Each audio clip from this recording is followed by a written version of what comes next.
Hey, welcome back to the second last chapter of the Cursed Ghost Town of Kinke Horde, Chapter 9, Treasure Hunt. Hope you guys enjoyed the video. Sit back, relax, and enjoy.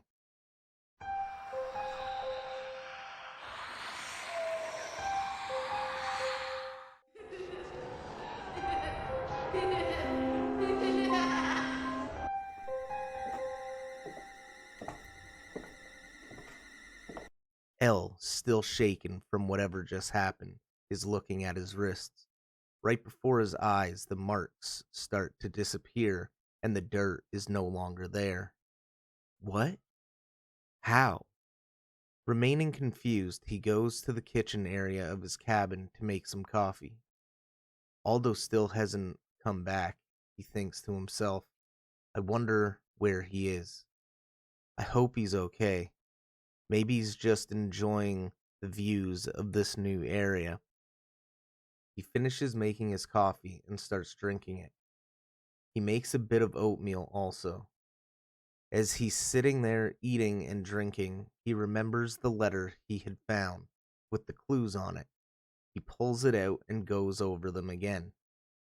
Blue meets brown is where the first clue is found.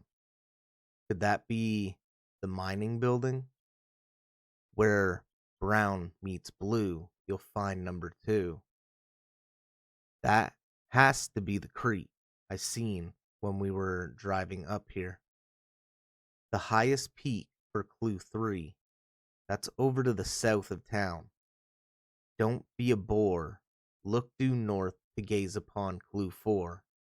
Well, we won't know what this is until we get there. I need to figure this mystery out. L gathers some things to aid him on his travels. Starting with clue 1, he climbs the hill towards the biggest building when something catches his eye. Following the path leading out back, he sees a bluish tinted door. Storage, it says. It was built into the side of the mountain, where blue meets brown. This must be it. He tries to open the door, but it's jammed. Using his shoulder to force it open, he breaks through and falls on the ground. Standing up and dusting himself off, he scours the makeshift room. Turning his flashlight on to see better, shining it around the room, he notices some odd-looking markings. Examining the area closely, he sees a divot in the ground. He starts digging and he finds a box. What the hell? Opening the box up, he sees a key. What is this for? He puts the key in his backpack and grabs out the letter with the clues on it. Where brown meets blue, it has to do with that creek. We fast forward 1 hour. Walking down the dirt road, Elisio spots the creek he had seen on the way up to the town. He traverses down the embankment to get closer to the creek, looking to the left and to the right. Which way to go? Right goes down the mountain, and left goes up. With natural law of water, he chooses to go left. Walking along the creek, his stomach growls. Good thing I packed some energy bars. Putting his backpack down and opening it up, he reaches in and feels a wet and slimy substance. Pulling his hand out to see it covered in worms. Ew! What the fuck? He looks back at his hand and nothing. Peering into his backpack, all seems to be normal. He grabs an energy bar and opens it. Okay, L, calm down. Relax. You got this. Eating the bar and continuing walking, he sees where the creek has started. A small pool of water with a little waterfall coming out of a decent-sized cave entrance. Grabbing his thermos, he fills it with the spring water. Then, shining his flashlight inside the cave, he sees something shine. Well, time to get wet. He takes his backpack off and climbs in. Crouched down, he slowly hobbles his way to the object. His body goes cold when he sees what it is: another wooden box with the same etchings. He tries to open it, but it's locked. He then thinks about the key he had found. Hobbling back out the other way, he makes it out of the cave. He looks around and his backpack is nowhere in sight. What the hell? Where the fuck did it go? How does it just go missing? I'm the only one up here. Think, El, think.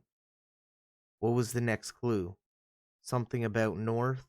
Or was it east? Wait, no. It was the highest peak, and that's to the south. He climbs back up onto the road. A car starts to pull up beside him.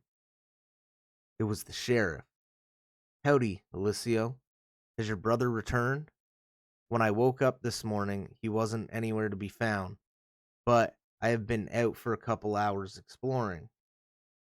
You want to ride back to the town? We can see if he's back? Sure, it beats walking. Half-hour later, they return to the town. Let me know if he's here. I'll be waiting. El goes running cabin to cabin, shouting for Aldo, and no responses. Going back to the sheriff, he realizes the vehicle is gone. Where'd he go? With nothing else to do, El starts his way to the south mountain, and he begins his ascent. It takes El about 2 hours to reach the peak. When he gets to the top, he flops down. Tilting his head up, he sees his backpack. How the hell did you get up here? He opens it up and grabs the thermos that's filled with water from the spring and starts to down it. The key, he remembers, and pulls it out too and unlocks the box. Opening it, he sees that it's just another key. Keys to unlock boxes with keys inside? How ironic. Grabbing the letter, the last clue is to look due north. Looking in that direction, he spots a lone tree, about 500 meters out. Walking along the dangerous peak, he makes his way down and towards the tree. A low hum can be heard in the distance. Elisio pays it no mind and continues on. After some time, he nears the top where the lone tree is sitting. The hum is getting louder, he thinks. He approaches the tree and notices notches carved into it. The notches all seem to be facing the same direction. The hum is getting very loud at this point. From behind him, a helicopter comes into view. He can't make out who is in it, but he can tell there are multiple people. The helicopter veers off and flies away. What the fuck was that all about, he wonders. Walking toward the rock, all of the notches are pointing towards. He rolls it down the mountainside, uncovering a small dugout big enough for his head and arm to fit in. Putting his flashlight in first, followed by his head, he sees it. This time, the box wasn't wood, but metal. He fumbles it a few times, but ultimately grips it and pulls it out. The same symbols, though. Intrigued, he uses the last key to open it. Shocked as to what he sees, he starts going through the items. The truck keys, a key that says mineshaft on it, Aldo's wallet, and oh my god, I think I'm gonna be sick. In a blood-soaked cloth, he opens it up and is now looking at a severed finger. It's Aldo's. Oh my god, what have they done to you? Peeking back into the box, he notices there's one more item, a folded piece of paper. He grabs it and unwraps it. We have your brother. We're in the mines. Thank you guys so much for watching today's video.